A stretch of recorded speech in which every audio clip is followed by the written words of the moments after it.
Brooklyn Show. Hello everyone, this is Coach JP. Nizere ko mukomeye nanje n'amahoro. Eka ibintu biriko bigenda neza. So, nshaka tuyage surtunyagisha abantu bakiri bato, abajeune bifuza kurongora, bifuza kugira ingo nziza kuko hari gihe muri no minsi ibintu bigora.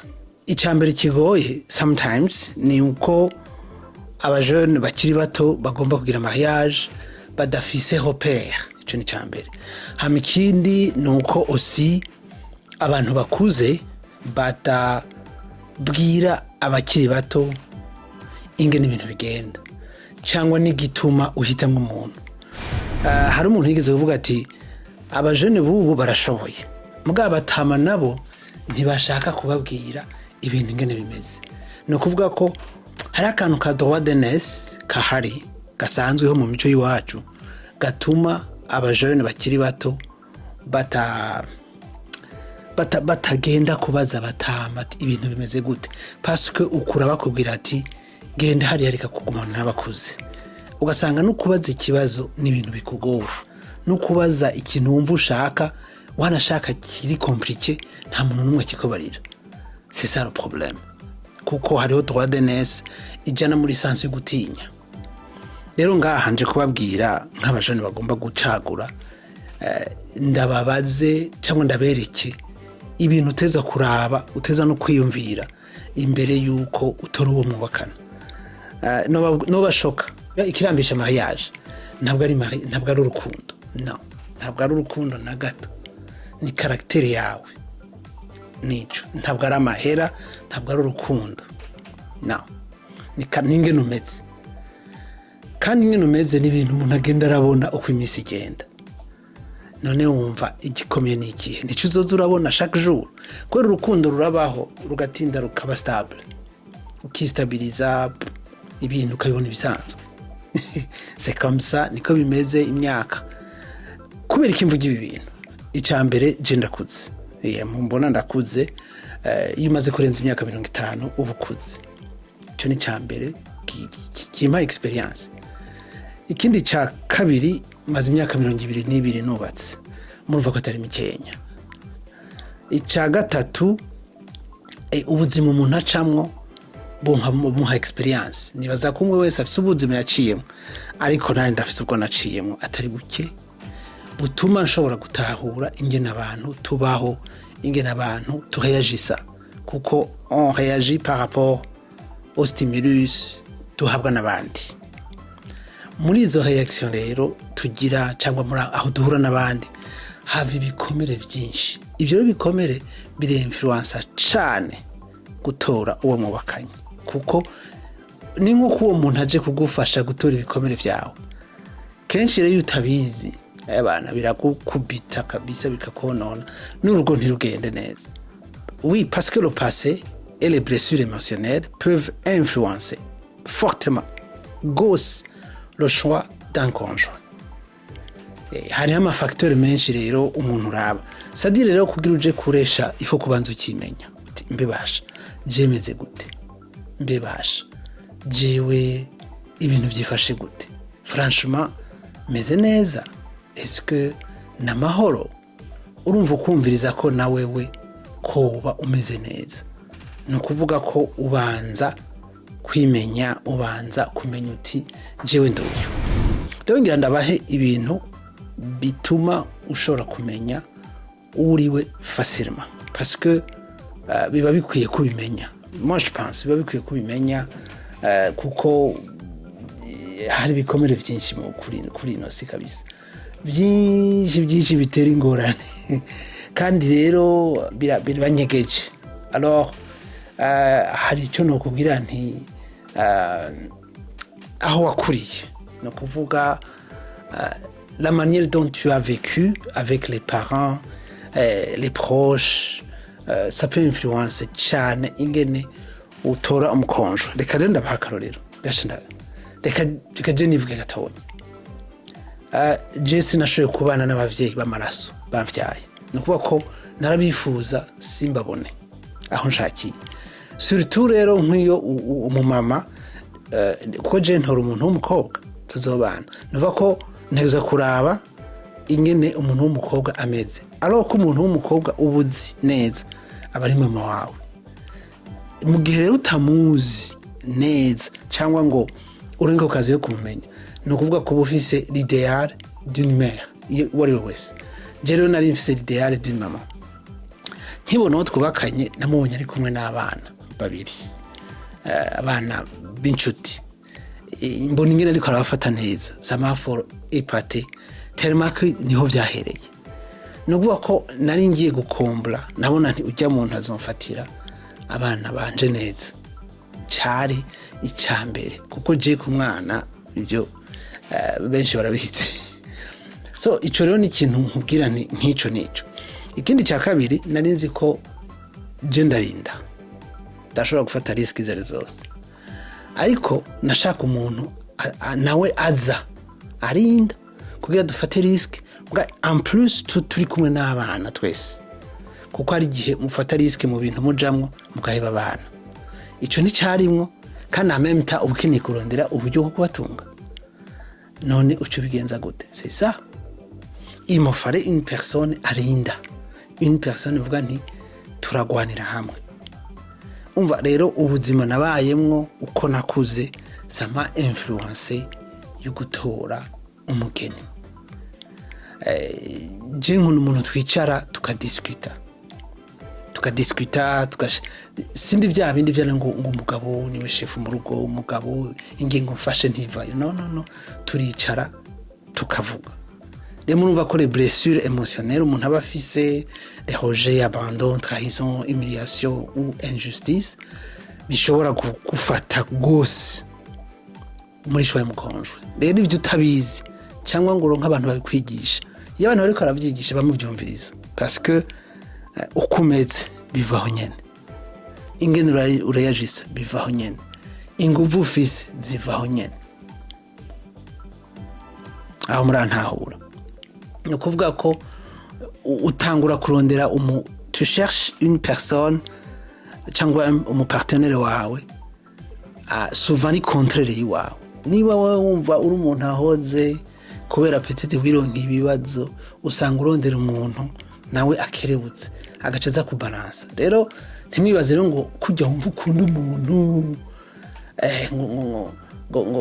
ngo niko byose byama bimeze no l'essentiel ni caractère y'uwo muntu yubatswe n'ibi bintu ndiko ndababarira kuko ikintu cyamere kigumya urugo ni caractère y'umuntu kuko niho wihangana niho umuntu agushavuje umenye nuvuga niho muri mu bintu mukurondera amafaranga ifo ko umuntu aba yumva ati tuko turagenda ha umva ni caractère hagacaza ikindi rero estime de soi rero iva kuri ibyo byose nako ndavuga ntushaka kuba uyifise wakuze bagutuka bakutse bakomera nabi no ifo ubuyifise parce que bakubwiye ati tu es capable urashoboye ibi nibi urabishoboye ako mwibuke ko abana bacu iwacu tutababwira ko bashoboye rero iyo bari koratora umugeni baca batora umuntu ashobora no kubakarira kubera babona umenga arashoboye n'abakobwa benshi bahura n'abahungu baba narcissistic ku buryo akubwira ati hewe uri hehe ati ndi muhira atakubwiye atanakima agaca afata taxi cyangwa umuduga akaza kuverifya ko ari uri muhira woga cyangwa mfata umuhungu n'uwa grave arankunda cyane c'est pas ça menya ko niba uri muhira niba mubana mu rugo ntuzova mu rugo no kuko azakoza ati ugiye alors que tu dois être quand même un peu libre kuja kuraba niba ari umugenzi mukorana je ne sais pas ivyo ryo byose rero ibintu ndiko ndababarira ni ibintu tuza kuraba ati est-ce que uyu muntu arahuye nuko ameze arahuye n'ibyiyumviro byanje ivyo rero bira influence cyane reka tugende no kuri horisho cyo nikindi cyangwa les valeurs ugasanga umuntu ku mahera arashobora kumenja nunda kugira ati jewe mahera ça me dit rien jewe nzokwibako bizogenda neza gusa par exemple hari abantu baba bavuka mu miryango usanga yari ifise amafaranga bishyize agahera bisanzwe ariko ugasanga uwo muntu kuvya amahera arayazi siyo yirukira azi ko azoza no kuyajira muca muyajira hamwe n'undi akubwira ati jewe ngiye gutangura generation yanje abana banje ntegereza kubaronderera soit ariruka gahwera akabaheba cyangwa akabalance umva ibyo uzobimenya gute mwavuganya ama valeur nituvuze religion reka tuvuge religion nayo la religion ebana ni ikintu gikomeye umumusulman ntagiki uwundi mu chrétien arakijya marashobora kubipfa muhira alors ibyo byose nuko biraba sont la religion, la culture, les principes moraux de vie et les objectifs aussi de la vie zirorienta comment choisir un conjoint. Ntushobora gutora umuntu w'umukonjwe yamatinya ntitugira iki oya marero cahera oya ebana ntufata umuduga ngo ugenda aho havugira accident gusa umwanya wose abona ibibazo byobaho uyo biragoye ko muca mugenda. Donc à un certain moment tugaruka hahandi c'est pas seulement urukundo urusha kumva umukunda mugabo ukumva umenga ari blocage parce que ibintu meze gutyo. Ikindi tutibagira rero ce sont les événements de la vie ibintu dafise ko contrôle bikubaho uri umukobwa wavyaye gutyo uronse ugukunda kwako kubera bagukuye mu kabarego alors que utaravye neza ukuntu ameze warabayeho nabi ugasanga ibikomere byabaye byinshi ntushobora kwavansa kuko wumva umenga nta nguvu ufise tout ça. Donc les relations waciyemwo les relations précédentes peuvent apporter la maturité quelque part mais aussi ça peut t'amener des peurs des attentes un peu particulières mu bintu uri kurakora kuko byose bikugize gutyo bikugize ukuri ntiwibaze ngo uri umuntu ari special asumba ibindi cyangwa asumba abandi no ugizwe n'ibyo waciyemo. Ariko rero naho tuvuga gutyo le passé n'est pas une condamnation non c'est ico rero nico shaka mwumva abana bubu barashaka kuvuga ngo twakuze turabakene twakuze tugira iki jewe abana hataje umugabo atunze wapi undi ahabwira ngo je nawe nyene amahera hera jewe uzoza tukumvikana tugakundana let's go. Undi faut pas que ça vous condamne non raba neza kujya umuntu areponda kuri valeur zawe kuma caractère yawe. Le passé n'est pas une condamnation. Il faut prendre conscience de ces yama blessures yawe leur effet sur toi. Et voilà jewe bikomere mfise ndabifise uko byose ndabizi bishobora kunshika mugabo ndabizi. So rero biragufasha kugira choix y'umuntu aza kukwekiribra pa umuntu aza kugukiza ibikomere oya umenya ko bifise wanamugora sur quelque chose ukamenya ko bivuye ahantu atazi neza ugasanga umuntu akantu ko sara cyayihorera iyo ari kukubarira peut-être yamya kubitwa agacahora ntashaka kukubwira ibintu kwa vyumva c'est tout ça il faut ko aba yabikubwiye ati je nakubiswe nkiri muto tellement que ninyo nukuvuga nibimbabaje mais c'est ça conséquence niyo cyangwa ugasanga ari kuri ikintu cyose ni yes parce que muhira baramutuka baramukubita ku buryo yemera ibintu byose très dommage. Alors ivyo byose ça influence kugira umuntu atore uwo bubakana que ça soit umugore que ça soit umukobwa mais sache bien que le passé ne te détermine pas mais ça t'aide à choisir parce que tena compte ingene warumeze. Rero kubera experience nababwiye mfise haba kubaka cyangwa mu myaka iyindi fise nuko ndi mu coach relationship and youth coach or mentor. Mbona yuko hari gap nini y'abavyeyi n'abana babo communication ntayihari. How then to bridge the gap? Nibyo rero nkora ndakunda kuvugisha abajene cyane ndakunda kuvugisha abana bakiri bato niyo ngiye mu bantu je nigumina n'abajene kugira tuyage ko je trouve que I have to pass on what I have. Bishobora kuba bibi nkabibwira ati narakoze amakosa abana muraraba neza cyangwa ibyo nakoze neza nkabibabwira mais le seul problème mbona nuko hariho ikintu bita droit d'aînesse tuzogikora ko ibiganiro kirisha ibintu abavyeyi ntibashobora kuvugisha abana ntibavugisha abavyeyi librement n'umutima utekanye parce que hama hariho itegeko gukankama mu mico yacu murabizi alors ko umwana akeneye kukuvugisha akakubwira ibintu byiwe akakubaza ibibazo byawe ingene wari umeze uri umujene est-ce que urabimubwira ifa kubimubwira nivyo rero mbashatse kuvuga kuko surtout nk'abantu twaje muri bihugu za Canada c'est vraiment difficile yuko dushobora kubaho uko twatubayeho abana b'abazungu ntimwibaze ngo ntibagira indero ukuntu mukunda kubivuga no baraturusha ahubwo bariga le respect bariga kurindira undi ariko aravuga agahora c'est comme ça umuntu agahora umwana akamwumviriza no kuri mu birabireko muba bagenzi n'abana banyu mubabwira kahise mubabwire amakosa mwakoze bishoboka mubabwire réussite mwagize mu kiri bato none umwana azokubona ugendera muri Mercedes X yari yose nziza yibaza ko byakorose biva mu ijuru no tu as dû travailler tu as dû souffrir quelque part kugira ngo ibyo bintu il faut expliquer à cet enfant là buke tukakura tubabwira ibintu byose uko byifashe nuko reka tugire recapitulation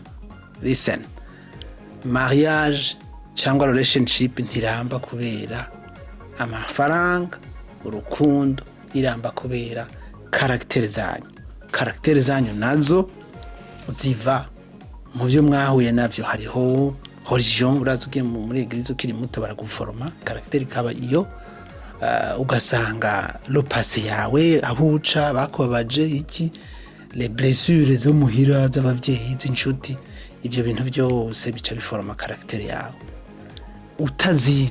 utazi caractère yawe menya ko utoro wari we wese parce que uravyo bwiza kujya mukobwa hagaze neza kujya muhunga afite 6 packs kabisa alors kwivyo 3 mois 4 mois 5 mois ntabyo ubona aho gukeneye ibintu mukora ibintu bikorwa nabyo byo mu nzu business ibyo mu guteza imbere umuryango biza kuvana n'ingene mumeze caractère yanyu the way you behave the way you act the way you talk ibintu nk'ibyo alors kwaro kubabwira as an old man reka tuvuge gutyo abwira la jeunesse iyi video ijana ahantu hose gira commentaire ahubwo nashizeho post ndababaza ni ibintu bituma umuryango